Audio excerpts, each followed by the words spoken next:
नमस्कार मित्रांनो, मी ओमप्रकाश उडान वास्तव न्यूज एक्सप्रेसच्या रोखोक या सदरामध्ये आपल्या सर्वांचं हार्दिक स्वागत करत आहे।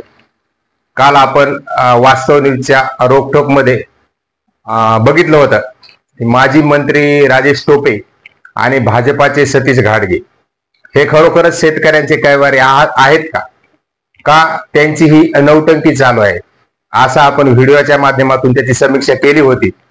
आणि ही समीक्षा बऱ्याच जणांना रुचली असेल, पचली असेल, नसेल। मला बऱ्याच जणांचे फोनही आले किंवा खरोखरच तुम्ही वास्तव जे आहे ते मांडण्याचा प्रयत्न केला आणि अशी कान उघाडी कधी कधी व्हायला सुद्धा पाहिजे।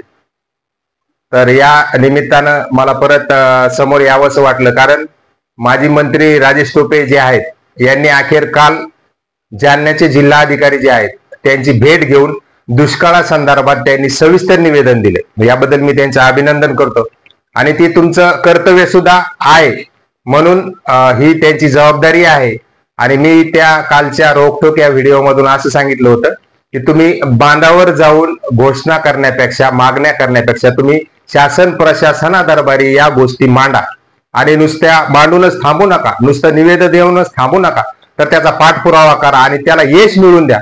तरच तुम्ही दिलेलं निवेदन हे शेतकरी हिताचं ठरेल असं मला या निमित्तानं सांगावंसं वाटतंय। तर त्या कालच्या रोखोकच्या सदरामध्ये मला असं म्हणायचं नाही तो त्याचा इम्पॅक्ट असेल नसेल, पण माजी मंत्री राजेश टोपे यांची ती जबाबदारी सुद्धा आहे आणि त्यांनी काल जिल्हाधिकारी यांना भेटून सविस्तर निवेदन दिले। त्यामध्ये त्यांनी दुष्काळाचा जो मुद्दा आहे तो तीव्रपणे मांडलाय। शेतकऱ्यांच्या ज्या फळबाग आहेत या जीवापाड शेतकऱ्यांनी जपलेल्या कित्येक दिवसापासूनच्या फळबागावर या शेतकऱ्यांना कुऱ्हाड चालवण्याची वेळ आली, म्हणून शासनानं हेक्टरी 1 लाख रुपये नुकसान भरपाई द्यावी अशी मागणी राजेश टोपे यांनी केली आणि ती अत्यंत चांगली आहे। परंतु राजेश टोपे यांनी हे निवेदन देऊनच थांबावं असं मला वाटत नाही, कारण त्याचा पाठपुरावा सुद्धा त्यांनी करावा आणि त्या गोष्टी शेतकऱ्यांना त्यांनी मिळवून द्याव्या। जर मिळवून दिल्या तर तुम्ही दिलेलं निवेदन, तुम्ही केलेल्या मागण्या याची शासनाने दखल घेऊन शेतकऱ्यांच्या पदरात त्या गोष्टी पडल्या पाहिजेत असं मला या निमित्तानं वाटतं। त्यांनी जे काल निवेदन दिलंय त्या निवेदनामध्ये त्यांनी परत एक मुद्दा घेतलाय।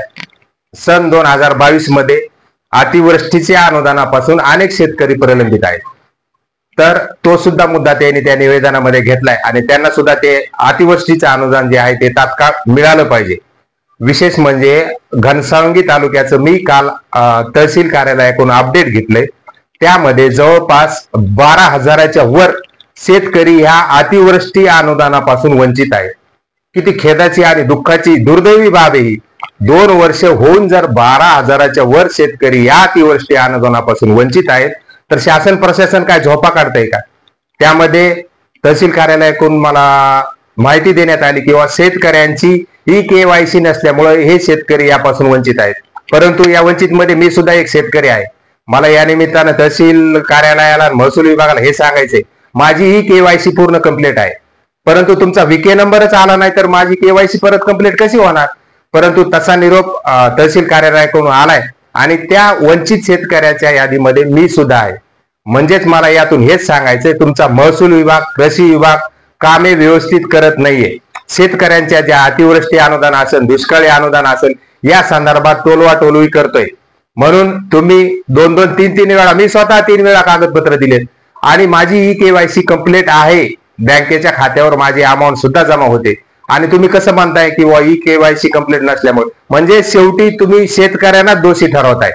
महसूल आणि कृषी प्रशासन जे आहे हे शेतकऱ्यांना दोषी ठरवत आहे असं मला काल दिसून आलं। परंतु चला, काल माजी मंत्री राजेश टोपे यांनी जिल्हाधिकाऱ्यांना भेटून निवेदन दिले, त्यात त्यांनी विविध मागण्या केल्यात।